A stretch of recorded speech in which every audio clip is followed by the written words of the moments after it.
de la crise sanitaire pour répondre à la crise sociale avec 2 plans de rebond, nous prenons aujourd'hui, avec cette délibération, de nouvelles décisions pour éviter que l'inflation ne se répercute sur les familles et sur le fonctionnement des établissements. Je le dis dès le début de mon intervention, internaliser le coût des factures de gaz et geler le prix de la restauration scolaire sont 2 mesures fortes pour notre collectivité. En effet, pour prévenir les besoins et faire face à l'explosion des prix de l'énergie, nous doublons les crédits liés aux dépenses d'électricité recentralisées depuis 2018. Ceci n'est pas un petit effort. Pour rappel, les prix de l'énergie ont été multipliés par 4 en 1 an. Et si nous devons accélérer la rénovation thermique de certains de nos établissements proches de la passoire thermique, il faut dès à présent garantir à chaque collégienne et chaque collégien de notre département des conditions décentes d'apprentissage. De même, la recentralisation des factures de gaz rassure et soulage les principaux de collèges et les gestionnaires. L'inflation des prix du gaz ne deviendra donc pas un frein, notamment au crédit pédagogique à partir du 1er janvier 2023. En effet, si nous nous félicitons avec l'ensemble des élus, je l'espère, de ces décisions, le fait que ces dernières ne seront effectives qu'à partir du 1er janvier 2023 nous oblige toutes et tous à une veille pour nous permettre, durant ce laps de temps, à veiller que les financements des établissements puissent supporter ces hausses du prix de l'énergie. Pour cela, nous avons déjà provisionné 668 000 €, sauf erreur de ma part, de dotations complémentaires pour pouvoir réagir à ceci, et nous espérons que cela soit suffisant. Nous y serons attentifs, comme le sera, je le sais, mon collègue Emmanuel Constant. Avec ce rapport, nous rassurons également les collégiennes et les collégiens, ainsi que leurs familles, avec le gel des prix de la restauration scolaire. Ce sont encore 36 000 collégiennes et collégiens qui pourront bénéficier d'un repas équilibré avec aucun impact de la montée du prix des denrées. Ce sera au moins un secteur où ils et elles n'auront pas à subir une nouvelle augmentation. C'est un véritable choix politique et budgétaire du département.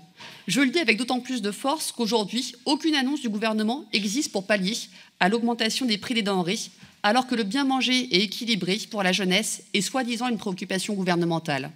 Aucune mesure n'est prise par l'État, malgré les revendications des collectivités, dont la nôtre, pour permettre de réduire les prix de la facture d'énergie avec un bouclier tarifaire afin de nous permettre d'assurer nos missions de service public.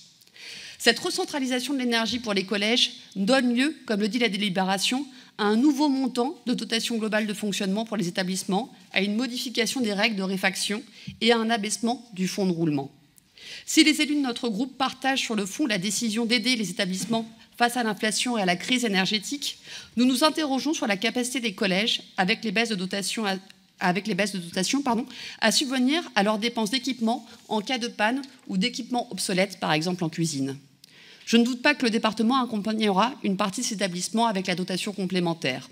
Cependant, je souhaite vous proposer, au nom du groupe communiste insoumis citoyen, la mise en place d'une commission ou d'un groupe de travail qui aurait pour objet de regarder, à la sortie des 1 an, donc à la fin 2023, si nous répondons aux objectifs que nous nous sommes fixés, c'est-à-dire permettre aux établissements d'utiliser une grande part de leur dotation pour répondre et enrichir leurs projets pédagogiques.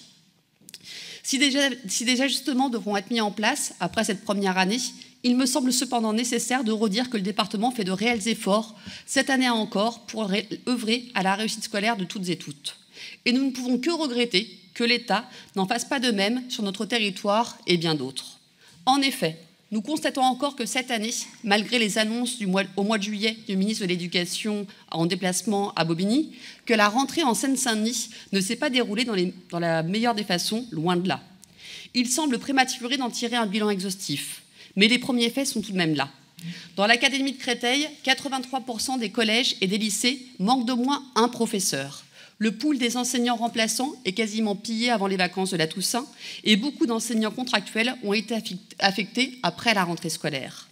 Inquiétant également, notre département doit faire face cette année encore à une pénurie d'AESH qui ne cesse de croître. L'Académie de Créteil vient même de lancer une campagne de recrutement très critiquée par les personnels en place, car faisant quasiment l'impasse sur la formation.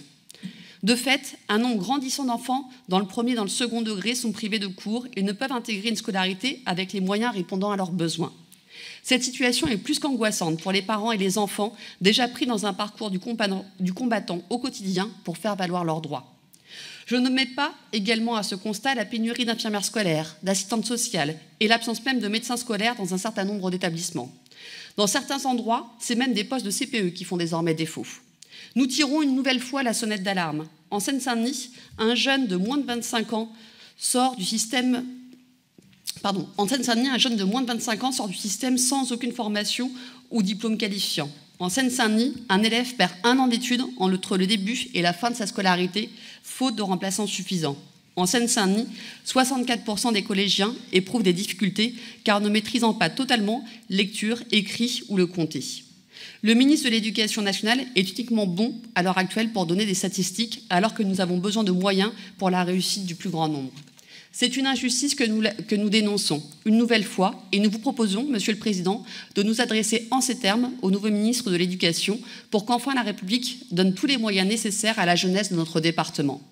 Entre les mesures prises à la faveur des dotations de fonctionnement de ce jour, les plans successifs de construction et de rénovation de collèges et le plan éducatif départemental de territoire, nous ne manquons pas d'arguments pour faire valoir notre attachement à la jeunesse séquano-denisienne. Il est temps que d'autres en fassent de même. Je vous remercie de votre écoute.